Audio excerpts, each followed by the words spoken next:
Welcome back to the channel, everybody. I'm Dino. Today is part 2 of our DR650 custom dash build. I'm going to try and get it done today so you can see what it looks like. My buddy Karl's going to be stopping by to give me a hand with some weather pack connectors that I've never done before. And hopefully by the end of this day, you'll see the finished results. So sit back, grab yourself something warm to drink, and enjoy Dino's Tinker Shed. Oh, and the Kawasaki KLF 400 Bayou out there, I got a little bit of work to do on that in the future. See you soon.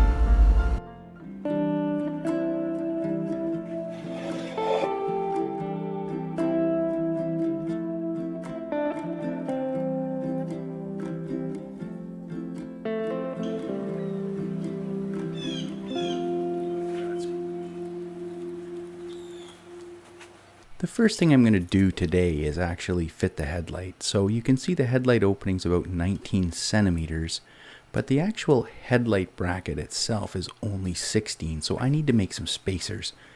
Now I don't have any solid aluminum here, so I'm going to use some black walnut. It's a hardwood, it's fairly durable, and I plane it down so it matches the opening.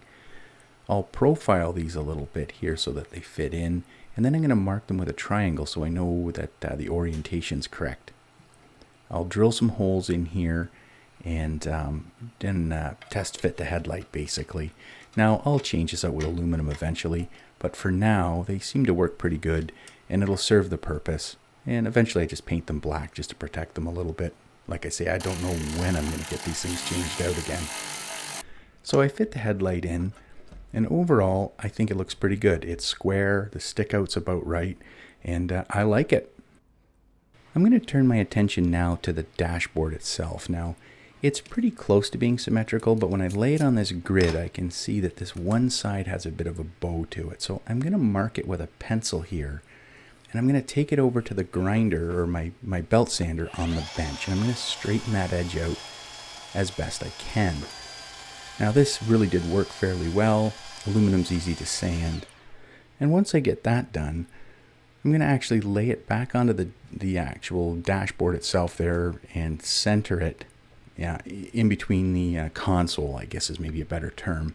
I'll put a center mark on the console and then I'll lay the hinges down on there. And I'll mark them on the console itself. That's a nice square edge and it's easy to lay the hinges out. And then to drill them, I'm going to use this centering drill bit that they use for hinges.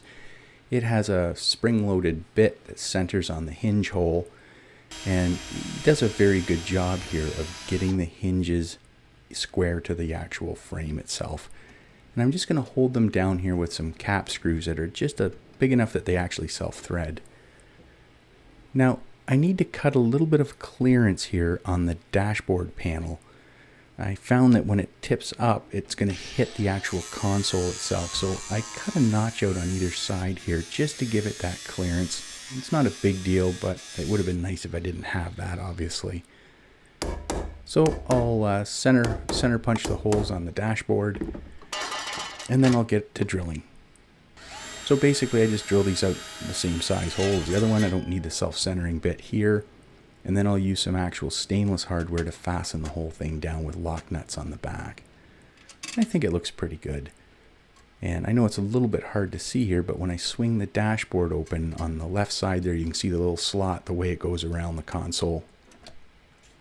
Next, I need to fasten the dashboard to the console, and I'm going to use nutserts again. So I do some layout, find the center line on the angle iron and behind it, or the aluminum angle. And then I'll drill some pilot holes on these marks here through both the dash panel and the aluminum angle. And this will allow me to drill a larger hole for the nutsert. So the nutsert is 6.7 mil. I need 1 mil larger of a drill bit, so this is 7.3. And I'm going to drill through that aluminum angle here. Now these nutserts are really cool. This is a great tool. If you're interested, I can do a video specifically on how to use these things. I use them all the time, but essentially you set it up for the different sized nutserts that you have. This one here I think was an M5, And it's like a big pop rivet gun, really. You insert the nutsert and squeeze, and that expands it, and it leaves the hole with a threaded hole in it, basically. So here's how it works. You thread the nutsert onto the gun like this. You put it in the hole and you squeeze it until it bottoms out, and then you unthread the actual tool from the nutsert. You can kind of see it here. It's really easy to use, they're inexpensive, and they really do make sheet metal work really easy. The last thing is I'm just going to enlarge these holes to fit those 5mm screws, and the job's done. Look at that. I think it looks pretty good.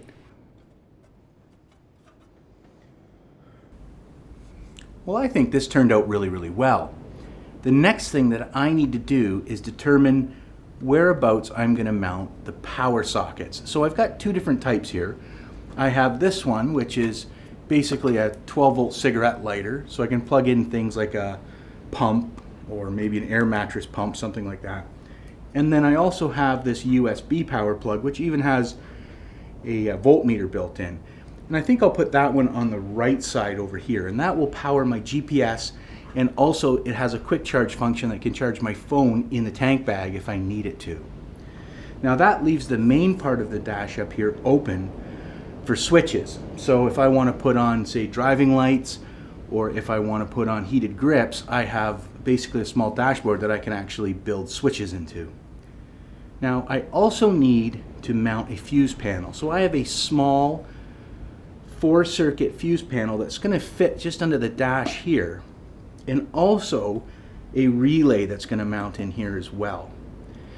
The DR650 actually has a small keyed power line that comes up here that I've been using actually with this power plug to power my GPS. So when you turn the key on, it sends power to that particular circuit, and it's there for things like this. What I'll use it for is to activate the relay, and that will give us direct battery power up to the fuse panel every time you turn the switch on. I think it'll work the best for me anyway. Now, if I do necessarily want to have direct battery power without turning the key on, well, I still have my trickle charger port, the SAE plug, that's down near the left side kickstarter, not kickstarter, but footrest down there, that I can tap an adapter into or still power up my trickle charger to keep the battery up and running. So I'll still have a few different options, but what I like about this is I'm going to have 4 circuits up here that are nicely stored away and hidden and protected from the weather. Okay, let's get to work on that. Karl gave me a hand here, and we mounted the original fairing on it. So we straightened it up, and then Karl basically just, circled the holes. We drilled these out, and again we put nutserts in here to hold the fairing in place. Again, these are really, really handy. It's a nice thing to have in your tool inventory. Now once we got the fairing mounted, I think it looked really good, but we couldn't resist testing it to make sure that the airflow was perfect on it. So Karl had a great idea to test the wind protection. Ready? Oh yeah, give her! Oh, the wind's way better!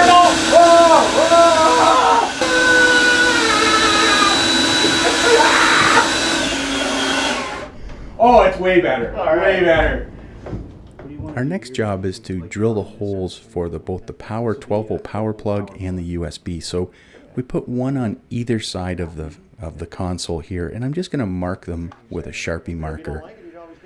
We pull the console back off, and I'll hold a 2-pound hammer in here while Karl center punches the hole. And then we'll use a pilot drill and then ultimately a large step drill to drill the 1 1/8-inch hole required for these power plugs. But you can see they fit in really easily, and they look good on the sides like that. Lastly, we'll choose a placement for both the 4-position fuse panel and the relay here. Now, we messed around a little bit, and in the end we actually put the fuse panel on the right side and the relay on the left. But we'll drill the holes here, we'll mount them up, and I think we're pretty good.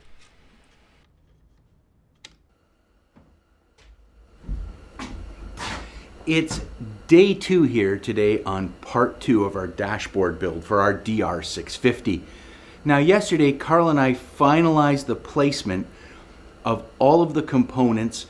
I got the hinges put on, the dash, all that kind of stuff. And then after Karl went home, I took it apart and I painted it. Now I know I'd asked everybody what your choice would be for color, and after reading things and talking with Karl and understanding that I had some paint in stock, I decided to paint it gloss white, and I think it looks pretty good.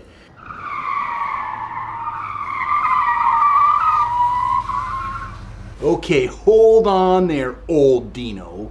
You said that you were going to give your subscribers the choice of color. So I'm not sure whether I'm going to paint this thing white or I'm going to paint it matte black. I'm not 100% sure, but why don't you leave a comment down below if you have an opinion on that, and I'll take a look at it. And you got a little bit ahead of yourself and painted everything white.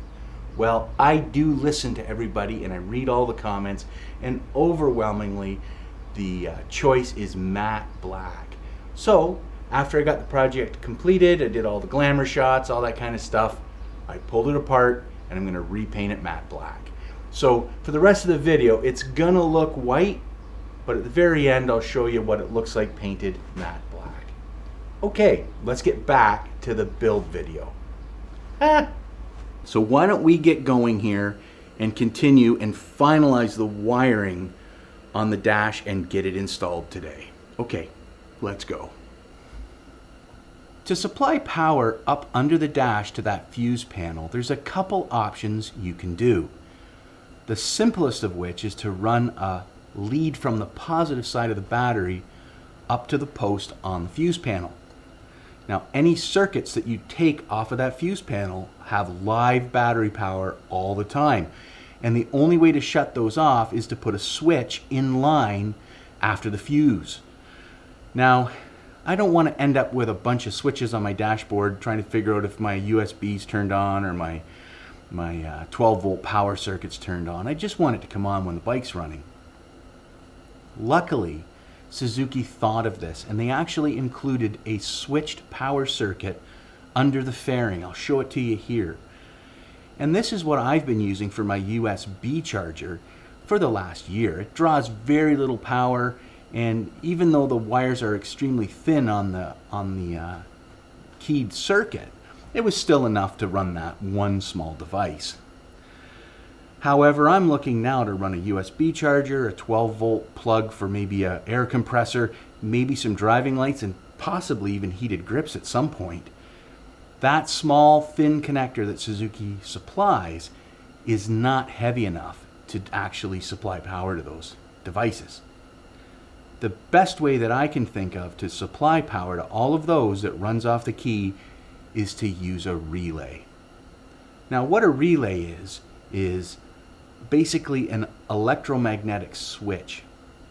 So when you supply power from that keyed circuit to the relay, it closes the heavy-duty switch electrically and allows power to flow from the battery up to the fuse panel. And these come in various amperages. I think the one that I have will handle up to 30 amps of flow through that relay, which is more than enough for what I'm going to need underneath that dash. And I can upgrade it if I have to. Now, the keyed power basically turns that switch over, allows the current to flow, and I'm going to show you how that works now. To show you how this works, I'm going to use my multimeter. So I'll turn it on here, and I'm going to select the continuity mode. So on this one, I click this button a couple times, and you'll see the little audio symbol up here. If I take my leads now and I touch them together, it will give me an audible tone. That means that there's a closed circuit.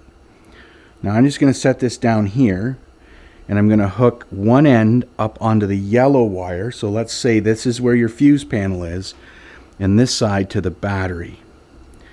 Now you can see it doesn't make any noise at all. I'm going to take my little battery here, and I'm going to induce some current into that trigger circuit. And now listen.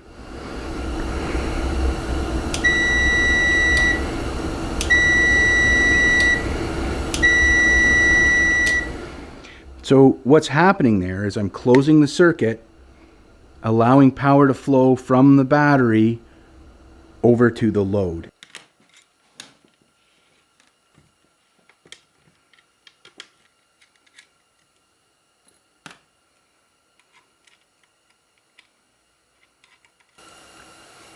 One thing I want to do is install an actual grounding stud on the bottom here. The reason I want to do this is this whole assembly is basically isolated on rubber bushings from the actual bike itself. So by putting a common grounding point here, I can take the ground leads from all the loads and fasten them on here, and I know it's going to get back to the bike and create a great circuit.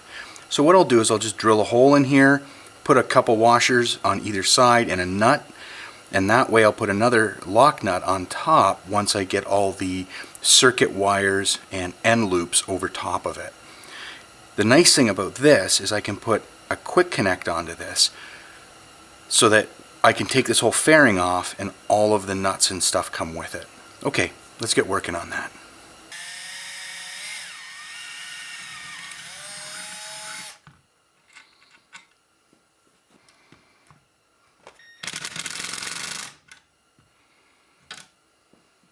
Once the ground post is in, Karl gets to work wiring up all of the sockets. Now, he uses a multitude of different connectors and wire looms just to make sure that everything's nice and tidy. But what was interesting is he actually put together a weather pack connector for the low voltage circuit, or the one on the key itself. Now, weather packs are great because they're waterproof, they're a very good connector, and you can kind of see how they go together here. Now, when we got to the bike, the first thing he wanted to do was find where the positive was. So he tests the test light to make sure it works and then turns the key on. And you can see here, the brown wire is actually the hot wire. And that's what he wants to know where that is. So he cuts off the stock connector and strips the wire off of the two leads here. And then he puts in the rubber insulating boots. These are what make these weather packs watertight. Now, there's a special tool that you crimp the actual conductors, I suppose, onto the wires here. And then that same tool is also used to crimp on the waterproof rubber gasket. Now, this all fits inside the connector and locks in tightly, and it's a nice factory look. As nice as weather packs are, I'm going to use this SAE cable here, which is a little bit heavier for the main power feed.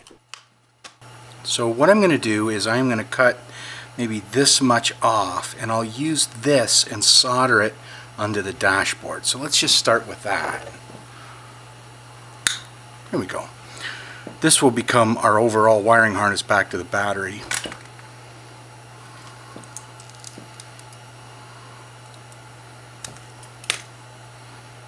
Open that up a little bit. I just want to make sure.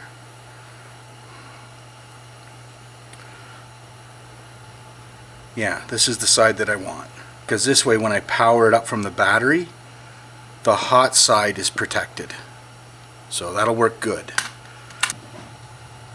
To connect the two pieces of wire, I'm actually going to use these low temperature solder connectors here. I think I'm going to use the blue one here, but let's show you how these work. So I'm going to start with the ground, which in this case will be the black wire. And what you do is you slide this over, just like regular shrink tubing, and then I'm going to twist these wires together here. So I just want to make sure I'm in focus. Here we go. So I'm going to twist these down like that. Alright, like so.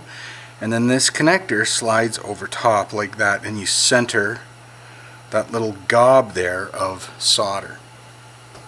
Next, I'm going to use my solder gun, or my heat gun, and I'm going to heat that connection.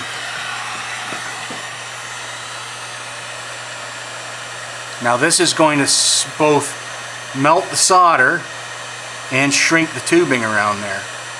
And you can see the solder starting to melt now.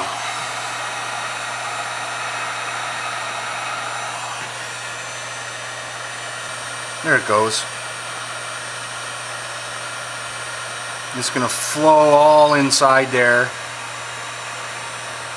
and join all of that together. With that SAE connector attached at the top, I'm now going to run the main power line down the backbone of the bike here, finding the best route and using the existing ties to secure it. I'll feed it up under the seat pan bracket, down as close as I can to the battery. Now you can see all of this mess from past wiring here. I'm going to clean all this up and consolidate as much as I can. This is actually the ground cable for all of the neutrals for both my trickle charger and the new wiring that I'm feeding down. So once I put some heat shrink tubing, I'll crimp a ring connector on here and consolidate all of these onto one post. Now instead of connecting this directly to the negative part of the battery, I'm going to find a spot and ground it to the frame. And this just cleans it up so you don't end up with all these ring connectors on the battery. I'm still going to have to put one to the positive, but overall this tidies everything up underneath the seat.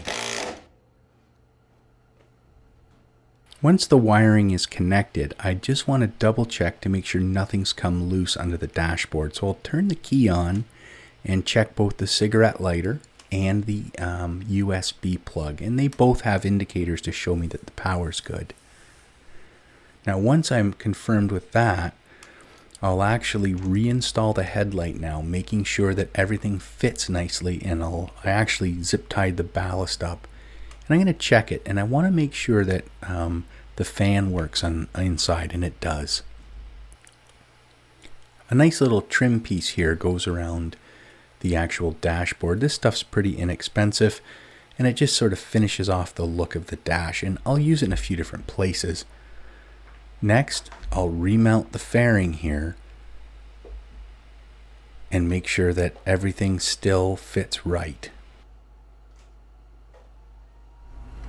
The last thing that I have to do to complete this project is create a little bracket from the bottom of the triple clamps here up to the bottom of the fairing to give it some additional support.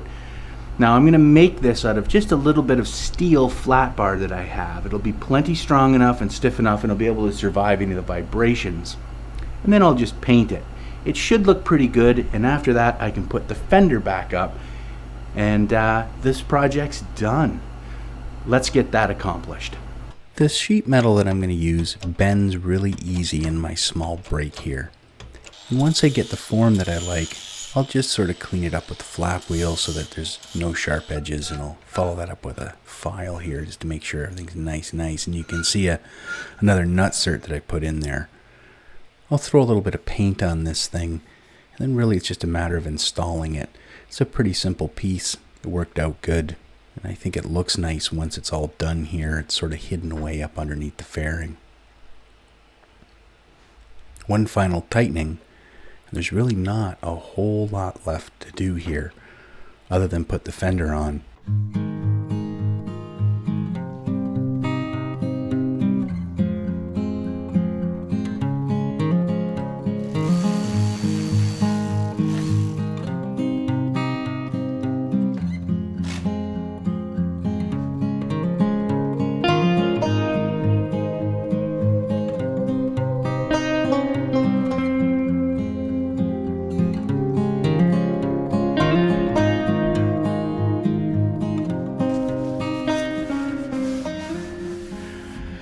That wraps up today's episode on the custom DR650 Dash Part 2, and I think it looks great. I'm really pleased, and I had a lot of fun making this thing, and I couldn't have done it without my buddy Karl, who came over and really showed me how to wire everything up so it would work really well.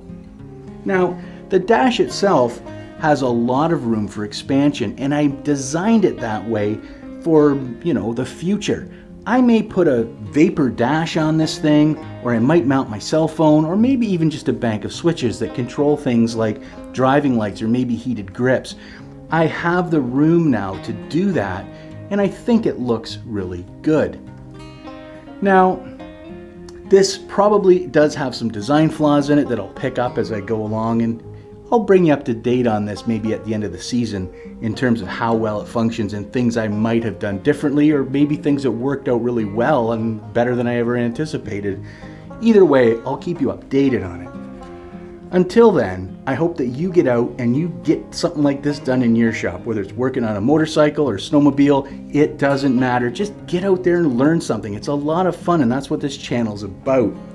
And speaking of that, I hit 1,000 subscribers while I'm working on this bike, and I couldn't be more happy.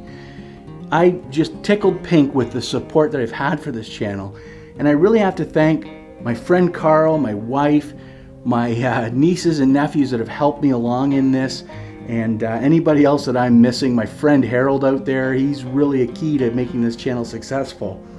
And I'm hoping that it continues to grow, and I really need to thank everybody that subscribed to this channel. I know I don't ask you to subscribe, but it really does mean a lot to me to see the channel grow, and it allows me to continue doing this kind of stuff, so please keep it up. But anyway, for next time, I'm Dino for Dino's Tinker Shed. I'll see you soon here. Bye for now. I gotta go get that quad bike in. I got some things I want to do to that.